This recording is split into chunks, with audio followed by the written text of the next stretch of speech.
ಮೋದಿ ಹೇಳ್ತಾರೆ, ಮೋದಿ ಅವರು ಹೇಳಿರೋದನ್ನೆಲ್ಲ ಜಾರಿ ಮಾಡಿದಾರ? ಮೋದಿಯವರು 15 ಲಕ್ಷ ಕೊಡ್ತೀವಿ ಅಂದರು ಮಾಡಿದ್ರ?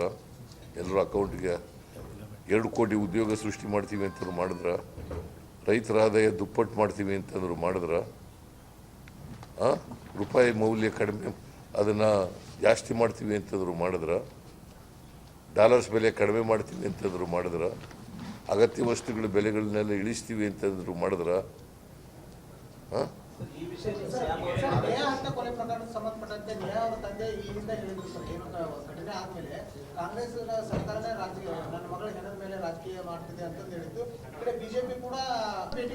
ನೀನು ಬಿಜೆಪಿಯವನೇನಪ್ಪ?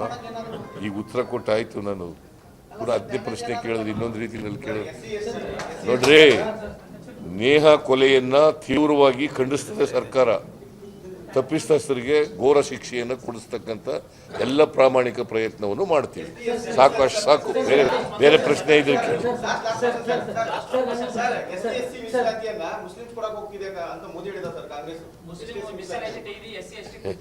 ನೋಡ್ರಿ, 4% ರಿಸರ್ವೇಷನ್ ಇತ್ತಲ್ಲ, ಸುಮಾರು ಮೋರ್ ದೆನ್ 20 ಇಯರ್ಸಿಂದ, 28 ವರ್ಷದಿಂದ ಇತ್ತು. 94ನೇ ಇಸ್ವಿನಲ್ಲಿ ಜಾರಿಗೆ ಬಂತು. ಚಿನ್ನಪ್ಪ ರೆಡ್ಡಿ ವರದಿ, ಚಿನ್ನಪ್ಪ ರೆಡ್ಡಿ ಆಯೋಗ ಶಿಫಾರಸು ಮಾಡಿತ್ತು ಮುಸ್ಲಿಮಾನರಿಗೆ 4% ರಿಸರ್ವೇಷನ್ ಕೊಡಬೇಕು ಅಂತ. ನಂಬರ್ 1. ನಂಬರ್ 2, ಕಳೆದ BJP ಸರ್ಕಾರ, ಬಸವರಾಜ ಬೊಮ್ಮಾಯಿಯವ್ರ ಸರ್ಕಾರ ಅದನ್ನು ತೆಗೆದಾಕಿದ ಮೇಲೆ ಸುಪ್ರೀಂ ಕೋರ್ಟ್ಗೆ ಹೋದರು. ಸುಪ್ರೀಂ ಕೋರ್ಟ್ನಲ್ಲಿ ಏನಂತ ಹೇಳಿದ್ದಾರೆ ಗೊತ್ತಾ ನಿಮಗೆ? ಗೊತ್ತೇನ್ರಿ? ನಿಮ್ಗೆ ಏನು ಗೊತ್ತಿರೋದಿಲ್ಲ, ಸುಮ್ಮನೆ ಹಿನ್ನೆಲೆನೂ ಗೊತ್ತಿಲ್ಲ, ಹಿಂದೇನೂ ಗೊತ್ತಿಲ್ಲ, ಮುಂದೇನೂ ಗೊತ್ತಿಲ್ಲ, ಪ್ರಶ್ನೆ ಕೇಳ್ತೀರಿ. ಅವ್ರು ಆಯ್ತಪ್ಪ, ನಿಂಗೆ ಗೊತ್ತೇನ್ರಿ ಸುಪ್ರೀಂ ಕೋರ್ಟ್ನಲ್ಲಿ ಏನು ಹೇಳಿದ್ದಾರೆ ಅಂತ ಗೊತ್ತಾ?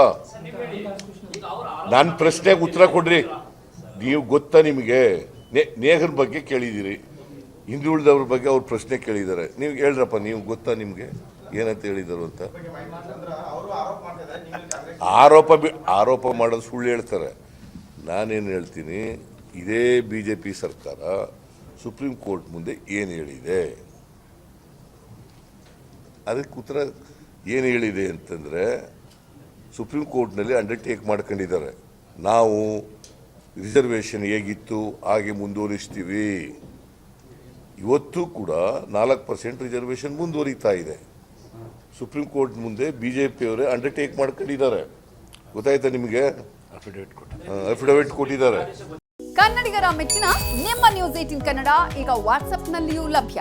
ಕರ್ನಾಟಕ ಮತ್ತು ದೇಶ ವಿದೇಶದ 360 ಡಿಗ್ರಿ ಸುದ್ದಿ ವಿವರವನ್ನ ನೀವು ನಿಮ್ಮ ಕೈ ಬೆರಳುಗಳಲ್ಲಿಯೇ ಪಡೆಯೋದಿಕ್ಕೆ ಈ QR ಕೋಡ್ ಅನ್ನು ಸ್ಕ್ಯಾನ್ ಮಾಡಿ. ನಮ್ಮ ಚಾನೆಲ್ ಅನ್ನು ಫಾಲೋ ಮಾಡಿ, ನೋಟಿಫಿಕೇಶನ್ ಆನ್ ಮಾಡಿ.